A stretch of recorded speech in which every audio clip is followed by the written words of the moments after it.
জখলাবনা সৰমুখীয়াত নিশা প্ৰায় 12 বজাত ভয়ংকৰ পথ দুৰ্ঘটনা LPG গেছ ভৰ্তি টেংকাৰ আৰু আৰ্টিকা বাহনৰ মাজত মুখামুখি সংঘৰ্ষ এজনৰ মৃত্যু হোৱাৰ লগতে মহিলাসহ আন দুজন গুৰুতৰভাৱে আহত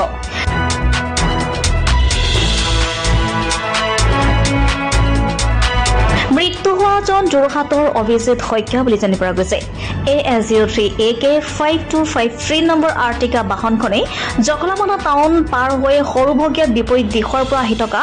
AS25CC 9324 নম্বৰ গেছ ভৰ্তি টেংকাৰৰ প্ৰচণ্ড জোৰত খুন্দা মাৰে টেংকাৰ আৰু সৰু বাহনখনৰ দুইজন চালকে বহু সময় ধৰি আবদ্ধ হৈ আছিল চালকৰ আসনত পাছত স্থানীয় লোকৰ সহযোগত আৰক্ষী আৰু অগ্নি নিৰ্বাপক বাহিনীয়ে দুয়োকে উদ্ধাৰ কৰি চিকিৎসালয়লৈ লৈ যায়